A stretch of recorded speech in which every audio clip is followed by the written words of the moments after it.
নমস্কার বন্ধুরা, আমি শিউলি আরেকটা নতুন রেসিপি নিয়ে তোমাদের সামনে চলে এসেছি। আজকে বানাবো দই বড়া। 2 কাপ মুগ ডাল ও 2 কাপ বিউলির ডাল নিয়ে নিয়েছিলাম, রাত্রেবেলা ভিজিয়ে রেখে দিয়েছিলাম। তোমরা চাইলে 4-5 ঘন্টা ভেজালেই হবে। এখন একটা মিক্সিং বাউলে দুটো ডাল একসাথে মিশিয়ে নিয়ে বেটে নেব। জল ঝরিয়ে রেখে নিয়েছিলাম 10 মিনিট আগে। এখন ভালো করে বেটে নিয়েছি ডালটাকে। একবারে বাটা যায়নি, 2-3 বারে ভালো করে মিহি করে বেটে নিয়েছিলাম। এখন দিয়ে দিচ্ছি ওর মধ্যে একটু জোয়ান। তারপর ডাল বাটাটাকে ভালো করে ফেটিয়ে নেব। এদিকে একটা বাটিতে পরিমাণ মতো জল আর নুন দিয়ে রেখে দিচ্ছি। ওর মধ্যেই বড়াগুলো ভেজে তুলবো, যাতে বড়াগুলো নরম হয়ে যায়। ডালটা ভালো করে ফেটিয়ে নিয়েছি। এদিকে তেল বসিয়ে দিয়েছিলাম, এক একটা করে বড়াগুলো ভেজে নেব।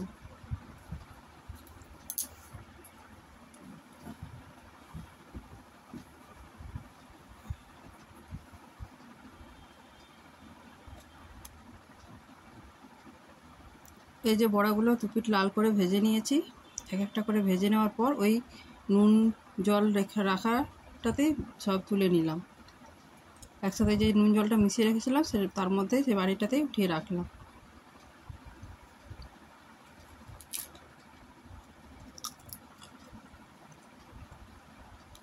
এভাবে সব কটা বড়া আমি ভেজে নেব আর ওই জলের মধ্যে ডুবিয়ে রেখে দেবো। ভেজে নেওয়ার পর 3-4 ঘন্টা আমি জলের মধ্যে ভিজতে দিয়ে দিয়েছিলাম বড়াগুলোকে। দেখো ভালো করে ফুলে গেছে। এখন বড়াগুলো 3-4 ঘন্টা রেখে দেওয়ার পর ভালো মতন ফুলে গেছে বড়াগুলো। এখন একটা মশলা রেডি করে নেব। নিয়ে নিয়েছি গোটা জিরে, গোটা মৌরি, ধনে আর শুকনো লঙ্কা। ভালো করে শুকনো কড়াইতে ভেজে নেব। তারপর মিক্সিং বাউলে ভালো করে মিহি করে গুঁড়ো করে নেব।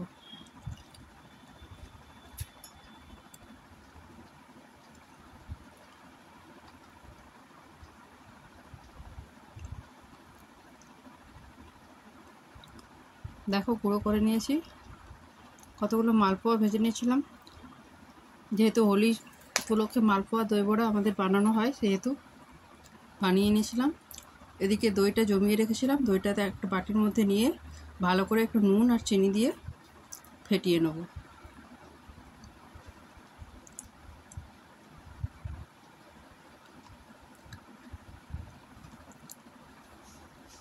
স্বাদ মতো নুন চিনি দিয়ে ভালো করে ফেটানোর পর ভিজিয়ে রাখা বড়াগুলো এক একটা করে চেপে চেপে ওই দইটার মধ্যে দিয়ে দেবো।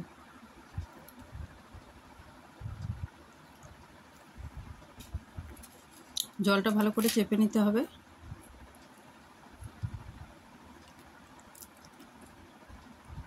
তারপর ভালো করে মিশিয়ে নেব বড়াটার সাথে দইটাকে। এদিকে তেঁতুলটা ভিজিয়ে রেখেছিলাম। এখন ওটা থেকে পার করে নিয়ে ওই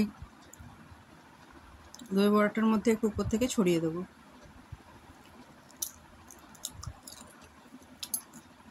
দিয়ে দিলাম উপর থেকে চাট মশলা আর ওই ভেজে রাখা গুঁড়ো মশলাটা।